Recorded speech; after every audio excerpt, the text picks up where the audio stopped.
মুরিদি মানেই গলত না, বরং এই পীর মুরিদিকে ব্যবহার করে যারা গলত কাজ করে তারাই হচ্ছে গলত।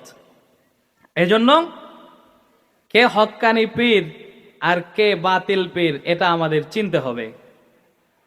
তার আগে আরেকটা কথা বলে নেই, আমরা আসলে অধিকাংশ মানুষ জানি না পীরের মুরিদ হব কেন, কি উদ্দেশ্যে পীরের মুরিদ হব, এই উদ্দেশ্যটাই অনেকে জানি না।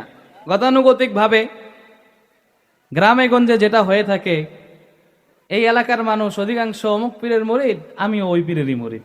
এই পীর ভালো না খারাপ এটা যাচাই বাছাই করি না। যেই এলাকার মানুষ যেই পীরের বেশি মুরিদ, ওই এলাকার মানুষ ওই দিকেই ছোটে। অথচ পীরের মুরিদ হব এ কারণে যাতে করে আমার কলবের ভিতরে যে রোগ আছে এই রোগগুলো দূর করে আমি একটা পরিশুদ্ধ অন্তর অর্জন করতে পারি। স্বাভাবিকভাবে মানুষ শারীরিকভাবে যে অসুস্থ হয়, শরীরে যেমন রোগ হয়, মানুষের অন্তরেও কিন্তু রোগ হয়, কলবেও রোগ হয়।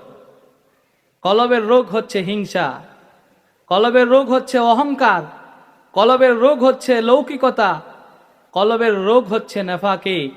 এই কলবের রোগের ডাক্তার দুনিয়ার হাসপাতালে পাওয়া যায় না। কলবের রোগের ডাক্তার হচ্ছে হক্কানি পীর মাশায়েখগণ ওলামায়ে কেরাম। এজন্য এই কলব রোগাক্রান্ত হয়, এটা হাদিস থেকে প্রমাণিত। সহিহ বুখারীর হাদিসে কিতাবুল ঈমানে হযরত নোমান ইবনে বাশির রাদিয়াল্লাহু তাআলা আনহু থেকে বর্ণিত হাদিসের শেষ অংশে নবীজি বলেছেন, আলা ইন্না ফিল জাসাদি মুদগাহ ইযা সালাহাত সালাহাল জাসাদু কুল্লু ওয়া ইযা ফাসাদাত ফাসাদাল জাসাদু কুল্লু আলা ওয়াহিয়াল কলব। শোনো, মানুষের দেহে এমন একটা অঙ্গ আছে, এমন একটা গোশতের টুকরা আছে যেটা সুস্থ হলে তার গোটা দেহটাই সুস্থ হয়ে যায়, আর যেটা অসুস্থ হলে তার গোটা দেহটাই অসুস্থ হয়ে যায়। সেই অঙ্গটা, সেই গোশতের টুকরাটাকে আলা ওয়াহিয়াল কলব, সেটা হচ্ছে অন্তর। এই অন্তর যদি অসুস্থ হয় তার গোটা দেহটাই অসুস্থ, আর এই অন্তর যদি সুস্থ থাকে তার গোটা দেহটাই সুস্থ থাকে। এজন্য এই অন্তর যদি রোগাক্রান্ত হয়, হক্কানি পীর মাশায়েখ ওলি আল্লাহদের কাছে গিয়ে অন্তরের চিকিৎসা নিয়ে অন্তরকে সুস্থ করে তুলতে হয়। আর অন্তর যার পরিশুদ্ধ হয়ে যায়, আল্লাহ পাক রব্বুল আলামিন কোরআনুল কারীমে বলেছেন, ক্বাদ আফলাহা মান যাক্কাহা, ওই ব্যক্তি সফল কাম হয়ে গেছে যে আত্মশুদ্ধি অর্জন করতে পেরেছে। আবার আল্লাহ পাক রব্বুল আলামিন সূরা শুআরা ৮৮ নম্বর আয়াতের মধ্যে বলেছেন, ইয়াউমা লা ইয়ানফাউ মালু ওয়ালা বানুন ইল্লা মান আতাল্লাহা বিকলবিন সালিম, যেই দিন মানুষের কোনো সন্তান সন্তানাদি ধন সম্পদ কোনো কিছু উপকারে আসবে না, ওই দিন যে একটা পরিশুদ্ধ অন্তর নিয়ে আল্লাহর দরবারে দাঁড়াতে পারবে, এই পরিশুদ্ধ অন্তরের কারণে আল্লাহ তাকে জান্নাত দিয়ে দিবেন। তাহলে কলবটাকে, কলবের রোগ দূর করে কলবে সালিমে উন্নীত করার দরকার আছে না নাই? তাহলে এই কলব কিভাবে পরিশুদ্ধ হবে, কলবে সালিম হবে? এজন্য হক্কানি পীর মাশায়েখদের কাছে যেতে হয়। এখন যদি কে হক্কানি পীর আর কে বাতিল পীর নাই চিনি, তাহলে কলবের চিকিৎসা কিভাবে করাবো? দুনিয়াতে যেমন ভুয়া ডাক্তারের কাছে চিকিৎসা নিলে রোগের রোগ সারার পরিবর্তে আরো রোগাক্রান্ত হওয়ার সম্ভাবনা আছে, তেমনি ভাবে কলবের ডাক্তার যদি সঠিক ডাক্তার না হয়, ভুল ডাক্তারের কাছে গেলে কলব আগের চাইতে আরো বেশি ক্ষতিগ্রস্ত হওয়ার সম্ভাবনা আছে। এজন্য হক্কানি পীর কারা, হক্কানি পীরের বৈশিষ্ট্য কি, এগুলো সম্পর্কে আমরা জানবো ইনশাআল্লাহ। এবং হক্কানি পীর চেনে তাদের কাছে যাব আত্মার পরিশুদ্ধির জন্য। হক্কানি পীরের বৈশিষ্ট্য সম্পর্কে ওলামায়ে কেরাম অনেক কিতাবে অনেক কিছু বর্ণনা করেছেন। শাহ ওয়ালিউল্লাহ মুহাদ্দিস দেহলভী রাহিমাহুল্লাহ তার রচিত কিতাব আল কৌলুল জামিলের মধ্যে কিছু বৈশিষ্ট্যের কথা এনেছেন। আবার হাকিমুল উম্মাত মুজাদ্দিদুল মিল্লাত হযরত মাওলানা শাহ আশরাফ আলী থানভী রাহিমাহুল্লাহ তিনিও তালিমউদ্দিন নামক কিতাবের ভিতরে হক্কানি পীরের বৈশিষ্ট্য সম্পর্কে আলোচনা করেছেন। তবে এই কিতাবগুলো থেকে মোটা দাগে 12টা বৈশিষ্ট্যের কথা আপনাদের সামনে উল্লেখ করব, যেই 12টা গুণ কোন পীরের মধ্যে, কোন আলেমের ভিতরে যদি পাওয়া যায়, সে হক্কানি পীর, সে হক্কানি আলেম। আর একটা যার ভিতরে পাওয়া যাবে না, সে হক্কানি পীরও নয়, হক্কানি আলেমও নয়। শুধু পীর না, সে হক্কানি আলেমও নয়। হক্কানি পীরের বৈশিষ্ট্য কি? কোরআনের ভিতরে 4টা বৈশিষ্ট্যের কথা পাওয়া যায়। আল্লাহ পাক রব্বুল আলামিন সূরা বাকারার ভিতরে বলেছেন, রব্বানা ওয়াবআস ফীহিম রাসূলাম মিনহুম ইয়াতলু আলাইহিম আয়াতিক ওয়া ইউআল্লিমুহুমুল কিতাবা ওয়াল হিকমাতা ওয়া ইউযাক্কিহিম। এই আয়াতে আল্লাহ পাক রব্বুল আলামিন নবীদের 4টা বৈশিষ্ট্যের কথা বলেছেন। এজন্য দুনিয়াতে যারা নবীর ওয়ারিস হবে তাদের ভিতরেও এই 4টা বৈশিষ্ট্য থাকতে হবে। নবীদের যে 4টা গুণ ছিল, নবীর ওয়ারিস যারা হক্কানি ওলামায়ে কেরাম, হক্কানি পীর মাশায়েখ, তাদের ভিতরে এই 4টা বৈশিষ্ট্য থাকতে হবে। 4টা বৈশিষ্ট্য কি? 1 নাম্বার, রব্বানা ওয়াবআস ফীহিম রাসূলাম মিনহুম ইয়াতলু আলাইহিম আয়াতিক। 1 নাম্বার শর্ত হচ্ছে আল্লাহর কোরআন এটা বিশুদ্ধভাবে পড়া জানতে হবে, অন্যকে শেখানোর মতো যোগ্যতা থাকতে হবে। কারণ কোরআন যদি বিশুদ্ধভাবে তেলাওয়াত করা হয় তবেই সেটা কোরআন হয়, আর যদি অশুদ্ধ তেলাওয়াত করা হয় সেটা কোরআন না হয় অন্য কিছু হয়ে যায়। যেমন সূরা ইখলাস আমরা সবাই মুখস্থ পারি। এই সূরা ইখলাসের প্রথম আয়াত কি? সবাই একটু বলি, প্রথম আয়াত কি? কুল হুয়াল্লাহু আহাদ। এই কুল হুয়াল্লাহু আহাদ এটা 2 নুক্তাওয়ালা কফ দিয়ে কুল, হে নবী আপনি বলুন আল্লাহ এক। এখন কেউ যদি ভুল করে 2 নুক্তাওয়ালা কফের পরিবর্তে মধ্যখান পেছানো কাফ দিয়ে পড়ে কুল হুয়াল্লাহু আহাদ, তখন অর্থ কি হয়? কুল মানে অর্থ খাও, হে নবী আপনি খান কাকে? হুয়াল্লাহু আহাদ, এক আল্লাহকে। নাউজুবিল্লাহ বলবেন না। তাহলে কোরআন যদি ভুলভাবে উচ্চারণ করা হয় সেটা আসলে কোরআন না হয় ভিন্ন কিছু হয়ে যায়। এই জন্য শুদ্ধ করে উচ্চারণ করলেই তবেই তো সেটা কোরআন হয়। কিন্তু দুর্ভাগ্যজনক হলেও সত্য, আমাদের দেশে এমন অসংখ্য পীর আছে যারা কোরআন শুদ্ধ করে পড়তে পারা তো দূরের কথা, কোরআন পড়তেই জানে না। এমন পীরের সংখ্যা আছে না নাই? এজন্য যেই পীর বিশুদ্ধভাবে কোরআন তেলাওয়াত করতে জানে না, অন্যকে শেখানোর মতো যার যোগ্যতা নাই, বুঝে নিতে হবে সে হক্কানি পীর নয়, সে ভণ্ড পীর। এজন্য যিনি হক্কানি পীর হবেন, হক্কানি আলেম হবেন, তার 1 নাম্বার গুণ হলো সে আল্লাহর কোরআন বিশুদ্ধভাবে পড়তে পারে এবং অন্যকে শিখাতে পারে। কারণ নবীরা তারা কোরআন শুধু নিজেরাই পড়েন নাই, আসমানি কিতাব শুধু নিজেরাই পড়েন নাই, উম্মতকেও শিখিয়েছেন, ঠিক কিনা? এজন্য নবীর ওয়ারিস যারা হবে তারা আল্লাহর নাজিলকৃত কিতাব নিজেরা যেভাবে পড়তে পারবে উম্মতকে শিখাতে পারবে, এই রকম যোগ্যতা তাদের থাকতে হবে। 2 নাম্বার যে যোগ্যতার কথা আল্লাহ পাক রব্বুল আলামিন বলেছেন, ওয়া ইউআল্লিমুহুমুল কিতাব, যারা কোরআনের তাফসীর জানে, ব্যাখ্যা জানে, কোরআনের কোন আয়াত থেকে কোন মাসআলা বের হয়েছে এ সম্পর্কে যারা জানে, তারাই হচ্ছে হক্কানি পীর, হক্কানি আলেম। কোরআন যদি বিশুদ্ধভাবে পড়তে পারি তবেই তো সেটার বিশুদ্ধ অনুবাদ, বিশুদ্ধ তাফসীর করতে পারবো। কিন্তু পড়াই যদি গলত হয়, উচ্চারণেই যদি ভুল হয়, তাহলে তাফসীরও ভুল হওয়ার সম্ভাবনা আছে না নাই? বাংলাদেশে একজন স্বঘোষিত নাস্তিক বুদ্ধিজীবী ছিল, ডক্টর আহমদ শরীফ, অনেকেই হয়তো নাম জানেন। সে ঘোষণা দিয়েছিল তার মরার পরে যেন জানাজা না হয়। এই শিক্ষিত বুদ্ধিজীবী ঢাকা বিশ্ববিদ্যালয়ের শিক্ষক ছিল, বাংলা বিভাগের। সে পত্রিকায় কলম লিখেছিল, ইসলাম একটা মূর্খের ধর্ম, এই ধর্ম থেকে শেখার মতো কিছু নাই।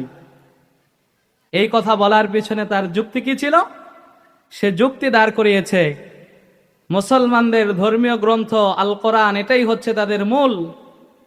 এই কোরআনের প্রথম সূরা হচ্ছে সূরা বাকারা, গাভীর সূরা। আচ্ছা বলেন তো দেখি, কোরআনের প্রথম সূরার নাম কি? সূরা ফাতিহা। প্রথমেই সে ভুল করেছে, বলেছে কোরআনের প্রথম সূরা সূরা বাকারা, বাকারা মানে গাভী, গাভীর সূরা। আবার ইসলামের প্রথম পুরুষ আবু বকর, বকর মানে বলদ, আবু মানে পিতা, বলদের পিতা। তো যেই ধর্মের কিতাবের শুরু হয় গাভীর সূরা দিয়া, আর ধর্মীয় পুরুষের শুরু হয় বলদের পিতা দিয়ে, ওই ধর্ম আসলে সঠিক ধর্ম হতে পারে না। কিন্তু এই বুদ্ধিজীবী ভুলটা আসলে কোন জায়গায় করেছে? সে বাকারা আর বকর একসাথে মিলিয়ে ফেলছে। বাকারা লিখতে হয় 2 নুক্তাওয়ালা কফ দিয়ে, আর আবু বকর লিখতে হয় মধ্যখান পেঁচানো কাফ দিয়ে। তো সেই আবু বকরকে সেই বাকারার কফ দিয়ে সে উচ্চারণ করার কারণে এটার ভুল ব্যাখ্যা দাঁড় করেছে। আবু বকর সিদ্দিক রাদিয়াল্লাহু তাআলা আনহু, তিনি আবু বকর কেন? এই বকর শব্দের তিনটা অর্থ আছে। এক নাম্বার অর্থ হচ্ছে সকাল, কোরআনে আছে বুকরাতা ওয়া আসিলা। এক নাম্বার অর্থ হচ্ছে প্রভাত, ভোর সকাল। দুই নাম্বার অর্থ হচ্ছে মৌসুমের প্রথম ফল। তিন নাম্বার অর্থ হচ্ছে মৌসুমের প্রথম বৃষ্টি। তো আবু বকর সিদ্দিক রাদিয়াল্লাহু তাআলা আনহু, তিনি এমন মানুষ, সকাল যেভাবে মানুষের ঘুমকে দূর করে দেয়, অলসতা দূর করে নতুন করে কাজে তারা লেগে যায়, উদ্যমতা ফিরে আসে, এই আবু বকর সিদ্দিক রাদিয়াল্লাহু তাআলা আনহু তিনি প্রথম ঈমান আনার কারণে এই ঘুমন্ত জাতিকে তিনি ঘুম থেকে জাগ্রত করে ঈমানের রাস্তা দেখিয়েছিলেন। এজন্য আবু বকরকে শুধু বকর বললে হয় না, তাকে আবু বকর বলতে হয় বরং সকালের পিতা। দুই নাম্বার, মৌসুমের প্রথম ফল, এটা যেমন দামি হয়, সুস্বাদু হয়, কারণ মৌসুমের প্রথম যে সবজি, যে ফল আসে, এটা বাজারে চড়া মূল্যে বিক্রি হয়। কিন্তু মৌসুম যখন শেষ দিকে চলে যায়, তখন টাকা দিয়েও মানুষ ওই সবজি কিনে না। তো সিদ্দিকে আকবর রাদিয়াল্লাহু তাআলা আনহু, তিনি তো এমন মানুষ, ইসলামের বসন্তের প্রথম ফল ছিলেন সিদ্দিকে আকবর। এজন্য আবু বকর সিদ্দিক রাদিয়াল্লাহু তাআলা আনহুকে শুধু বকর বললেই হয় না, তাকে আবু বকর বলতে হয় বরং মৌসুমের প্রথম ফলের আব্বা। তিন নাম্বার, মৌসুমের প্রথম বৃষ্টি। এই যে আশ্বিন মাসে বৃষ্টি বন্ধ হয়ে যায়, একেবারে বৈশাখের শুরুর দিকে আবার বৃষ্টি শুরু হয়। এই যে অনাবৃষ্টির কারণে জমিন ফেটে চৌচির হয়ে যায়, গাছপালা নষ্ট হয়ে যায়, নতুন করে যখন বৃষ্টি আসে, এই বৃষ্টি আসার দ্বারা চাষাবাদের উপযোগী হয় জমিন, গাছপালা সুন্দরভাবে আবার গজিয়ে ওঠে। তো আবু বকর সিদ্দিক রাদিয়াল্লাহু তাআলা আনহু, তিনি এত বেশি মেহনত করেছেন যে এই মানুষদের ঈমানগুলো মৃত হয়ে গেছিল, মরে গেছিল, সেই মরে যাওয়া ঈমানকে তিনি নতুন করে জীবিত করেছেন। এজন্য আবু বকর সিদ্দিককে শুধু আবু বকর বকর বললে হয় না, তাকে আবু বকর বলতে হয় মৌসুমের প্রথম বৃষ্টির আব্বা। মোট কথা, যে কথা বোঝানো উদ্দেশ্য, এই যে বুদ্ধিজীবী আবু বকর নামটা এত সুন্দর, এই আবু বকরকে সে কি অর্থ বানাইছে? বলদের পিতা। কি কারণে? বিশুদ্ধভাবে উচ্চারণ করতে না জানার কারণে। এজন্য কোরআন যারা উচ্চারণই করবে অশুদ্ধ, তারা অনুবাদও করবে অশুদ্ধ এবং ব্যাখ্যাও করবে ভুল। এজন্য কোরআনের অনুবাদ, ব্যাখ্যা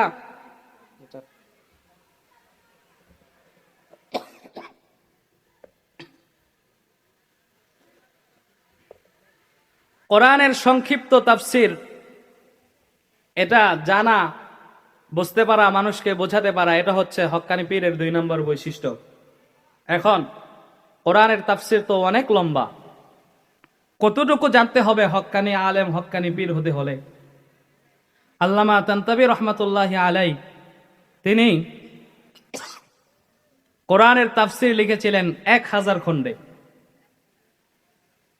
এই 1000 খণ্ডের ভিতরে শুধুমাত্র বিসমিল্লাহির রহমানির রহিমের তাফসির লিখেছে 25 খণ্ড, আর সূরা ফাতিহার তাফসির লিখেছিলেন 80 খণ্ড। এই 1000 খণ্ডে কোরআনের তাফসির লেখার পরে তিনি মন্তব্য করেছিলেন, আল্লাহ আমাকে যেই পরিমাণ তাফসিরের ইলম দান করেছে, তার থেকে সামান্য একটু আমি লিপিবদ্ধ করে গেলাম। সুবহানাল্লাহ বলবেন না?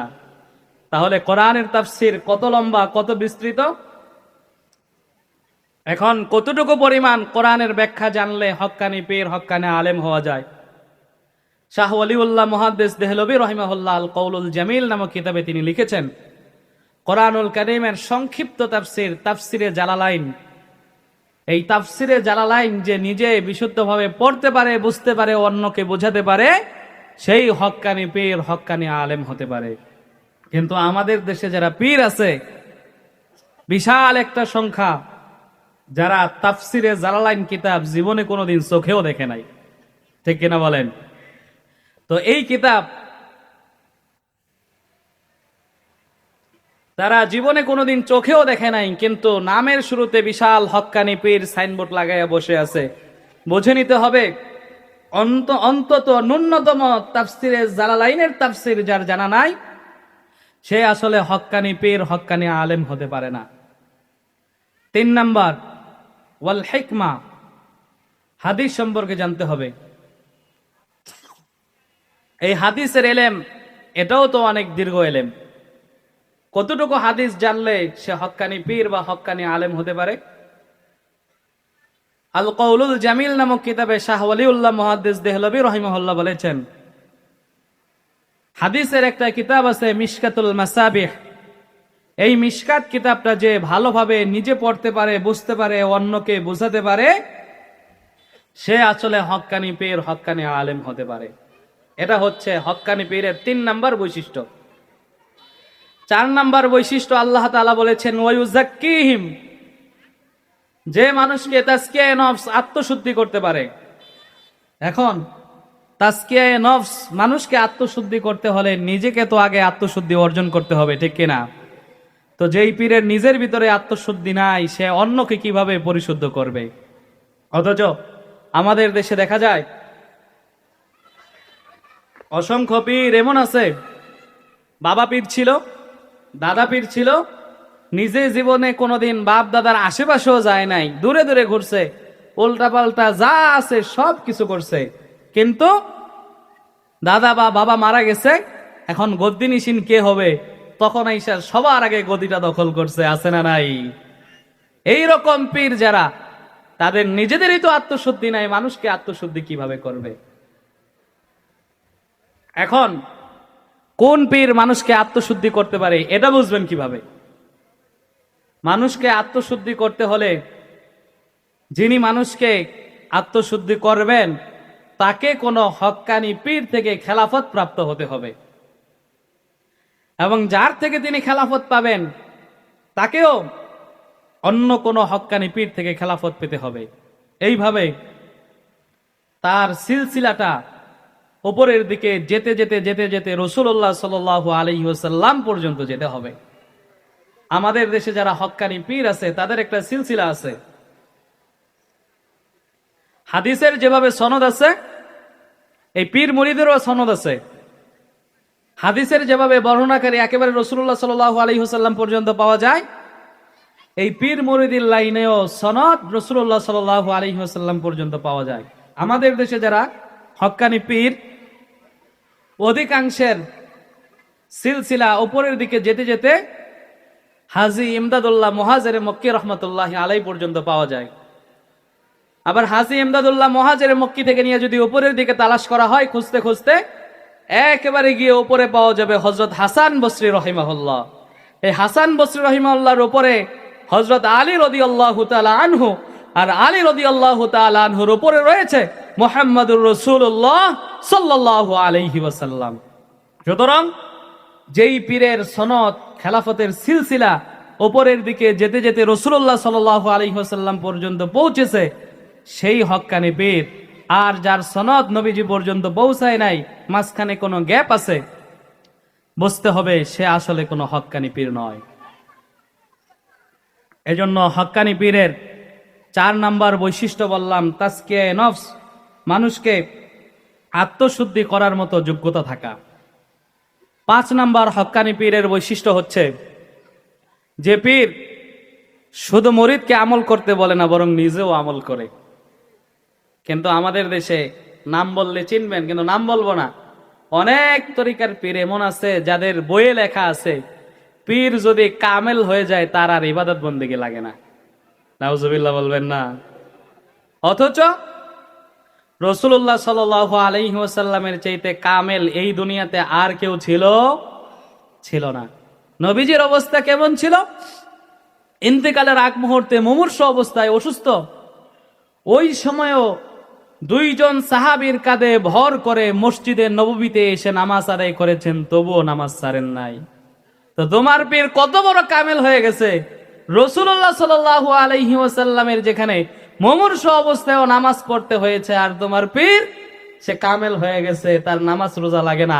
এই কথা যারা বলবে তারা হক্কানি পীর কখনো হতে পারে না, বরং তাদেরকে আমরা এখান থেকে সার্টিফিকেট দিয়ে গেলাম এরা হচ্ছে সবচাইতে বড় ভণ্ড পীর। এজন্য হক্কানি পীর যে হবে সে নিজেও আমল করবে, তার মুরিদদেরকেও আমল করার কথা বলবে। 6 নাম্বার, হক্কানি পীরের বৈশিষ্ট্য হচ্ছে আমর বিল মারুফ নাহি আনিল মুনকারের ফরিজ আদায় করতে হবে। যার মুরিদ হলে মানুষ হালাল হারাম বেঁচে চলার চেষ্টা করে। এমন হয় না এই পীরের মুরিদ হওয়ার আগে সে যেমন ছিল এখনো তেমনই আছে, কোনো পরিবর্তন নাই, না, বরং যেই পীর তার মুরিদদেরকে ভালো কাজের আদেশ করে, মন্দ কাজ থেকে নিষেধ করে, এরকমের শর্ত দিয়ে দেয়, আমার মুরিদ হতে হলে ঘরে টিভি রাখা যাবে না, আমার মুরিদ হতে হলে সুদ খাওয়া যাবে না, আমার মুরিদ হতে হলে ঘুষ খাওয়া যাবে না, আমার মুরিদ হতে হলে কোনো গুনাহের কাজ করা যাবে না, হারাম কাজ করা যাবে না, এই রকম শর্ত দিয়ে যারা পীর মুরিদ বানায় এরাই হচ্ছে হক্কানি পীর। আর যেই পীরের মুরিদ হওয়ার পরে তার কোনো পরিবর্তন আসে না, সে আগে যেভাবে চলছে এখনো সেভাবেই চলে, বুঝতে হবে সে আসলে হক্কানি পীর নয়। 7 নাম্বার, যেই পীরের কাছে গেলে দুনিয়ার মহাব্বত কমে, আখেরাতের মহাব্বত বাড়ে। কিন্তু আমরা ছোটবেলায় দেখতাম বাংলাদেশে একটা পীর ছিল, মারা গেছে, টিভিতে বিজ্ঞাপন দেওয়া হতো, আপনি কি ব্যবসায় সফল হতে চান, বিদেশে যেতে চান, অথবা এই উদ্দেশ্য পুরা করতে চান, চলে আসো নমক বাবার দরবারে। আপনারা দেখছেন কিনা জানি না, আমরা ছোটবেলায় দেখেছি। তো বাস্তবতা হক্কানি পীর যার কাছে গেলে দুনিয়ার মহাব্বত কমবে, কিন্তু কোন পীর যদি দুনিয়ার প্রলোভন দেখে মুরিদ বানায়, বুঝে নিতে হবে ওই পীর কখনো হক্কানি পীর হতে পারে না, ভণ্ড পীর ছাড়া। হক্কানি পীরের 8 নাম্বার বৈশিষ্ট্য হচ্ছে যেই পীরের কাছে শুধুমাত্র সাধারণ মানুষই মুরিদ হয় না, আলেমরাও মুরিদ হয়। কারণ আলেমদের কাছে কোরআন হাদিসের এলেম আছে, তারা হক্কানি পীর চিনে, এজন্য আলেমরা যার কাছে মুরিদ হয়। কিন্তু আমাদের দেশে অনেক পীর এমন আছে যাদের কাছে গেলে আলেম তো দূরের কথা, তারা কত বড় পীর এটা জাহির করে তাদের দরবারে কত বেশি গরু ছাগল হাদিয়া যায়, আছে না? আপনারা মনে শোনেন নাই যে অমুক পীরের দরবারে এত হাজার গরু যায়, 60,000 গরু যায়, 80,000 গরু যায়, শুনছেন কোনদিন? তো যেই পীরের দরবারে গরু কত বেশি গেল এটা নিয়ে গর্ব করা হয়, ওই পীর আসলে হক্কানি পীর হতে পারে না। কারণ হাদিয়া যদি বেশি গেলে হক্কানি পীর হতো, তাহলে সবচাইতে বেশি হাদিয়া রাসূলুল্লাহ সাল্লাল্লাহু আলাইহি ওয়াসাল্লামের দরবারে যেত। কারণ নবীজির দরবার এত দামি, এত দামি। কাজী আজ রাহিমাহুল্লাহ তিনি তার রচিত কিতাব আশ-শিফা বিতারিফি হুকুকিল মুস্তাফা, এই কিতাবের 2 নম্বর খণ্ডের 63 নম্বর পৃষ্ঠায় তিনি বলেছেন, উকসিমু বিল্লাহ আন্না মাওজা কদামিহি আও জাসাদিহি শরীফ আফজালু মিনাল আরশি ওয়াল কুরসি। আল্লাহর কসম, নবীজির দেহ মুবারক যেই জমিনে আছে ওই জমিন আল্লাহর আরশ এবং কুরসির চাইতেও বেশি দামি। আহলুস সুন্নাত ওয়াল জামাতের কোন আলেম এটার বিরোধিতা করেন নাই। তাহলে বেশি হাদিয়া গেলে যদি হক্কানি হতো, এই রকম দামি জায়গায় হাদিয়া কি কম যেত? আমি 2-3 দিন আগে এসেছি, নবীজির দরবারে প্রতি বছর কয়েক কোটি মানুষ যায় হজ ও উমরা করতে, একটা মুরগি নিয়েও কেউ যায় না। এজন্য বেশি গরু আর ছাগল নিয়ে গেলে হক্কানি পীর এটা বোঝা যায় না। বরং হক্কানি পীর হতে হলে যার কাছে শুধু সাধারণ মানুষ নয়, বরং আলেমরাও মুরিদ হতে যায়, বুঝতে হবে সে হক্কানি পীর। এরপরে 9 নম্বর, যেই পীর ফরজ ওয়াজিবের পাশাপাশি সুন্নতেরও পাবন্দি করে। এমন না যে সুন্নতের কোনো গুরুত্ব নাই, এই সুন্নতের পাবন্দি অনেকটা মানুষের দেহের ভিতরেই দেখা যায়। মানুষের দাড়ি হচ্ছে সুন্নত, সুন্নতি লেবাস আছে, কিন্তু যেই পীরের মুখে দাড়ি নাই, গলায় স্বর্ণের চেন, গায়ে সুন্নতি পোশাক নাই, বুঝতে হবে সে আসলে হক্কানি পীর না। তারা একটা যুক্তি দেয় যে দাড়ি অন্তরের ভিতরে আছে, অন্তরের ভিতরে যদি দাড়ি না থাকে মুখে দাড়ি রেখে লাভ কি? আমি তো বলি, গালে যে দাড়ি আছে এই দাড়ি কাটতে হলে নিয়তটা কোথায় করতে হয়? আগে অন্তরে। অন্তরে আগে নিয়ত করে কেচি নিতে হয়, ব্লেড নিতে হয়। অন্তরে নিয়ত আগে করা ছাড়া তো কেউ কেসি আর ব্লেড নেয় না। সুতরাং যে প্রকাশ্যে দাড়ি কাটে, বুঝতে হবে তার অন্তরের দাড়ি আরো আগেই কাটা হয়ে গেছে, তা না হলে সে পারত না। এজন্য হক্কানি পীর হতে হলে শুধু ফরজ ওয়াজিব নয়, বরং সুন্নতেরও পরিপূর্ণ পাবন্দি করতে হবে। 10 নাম্বার, ফিকহের জ্ঞান থাকতে হবে, মাসালা মাসাইলের জ্ঞান।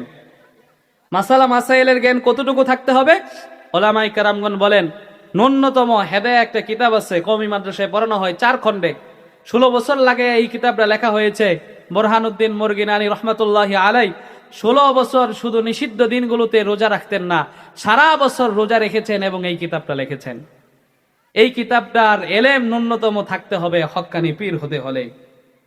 11 নম্বর, যেই পীরের মুরিদ হলে অধিকাংশ মানুষেরই হেদায়েত হয়। একজন পীরের কাছে মুরিদ হলে সবার হেদায়েত হয়ে যাবে এটা সম্ভব না, তবে অধিকাংশ মানুষ গোমরা হবে এটাও না, বরং অধিকাংশ মানুষের হেদায়েত হয়ে যায়, কিছু মানুষ বাকি থাকে এদের হেদায়েত হয় না। এই জন্য হক্কানি পীর যারা হবেন, তাদের কাছে যারা মুরিদ হয়, তাদের অধিকাংশের হেদায়েত হয়ে যায়, তিনিই হবেন হক্কানি পীর। সর্বশেষ 12 নাম্বার, যেই পীরকে দেখলে আল্লাহর কথা স্মরণ হয়ে যায়, যেই পীরের দরবারে গেলে আল্লাহর কথা স্মরণ হয়ে যায়, তিনিই হক্কানি পীর। এই যে 12টা বৈশিষ্ট্যের কথা বললাম, এই 12টা বৈশিষ্ট্যের সবগুলো যার ভিতরে পাওয়া যাবে, সে হক্কানি পীর, হক্কানি আলেম হতে পারে। আর এই 12টা বৈশিষ্ট্যের একটা যার ভিতরে পাওয়া যাবে না, সে আসলে হক্কানি পীর হতে পারে না। আলোচনা অনেক লম্বা করা যেত, কিন্তু অনেক আমন্ত্রিত অতিথিরা বসে আছে, তাদেরকে অপেক্ষায় রেখে আপনাদেরকে আমি আর কষ্ট দিতে চাই না, এজন্য এখানেই আলোচনা শেষ করলাম। আল্লাহ পাক রব্বুল আলামিন আমাদের সবাইকে আমল করার তৌফিক দান করুন বলে আমিন। ওয়া আখির দাওয়ানা আনিল হামদুলিল্লাহি রাব্বিল আলামিন।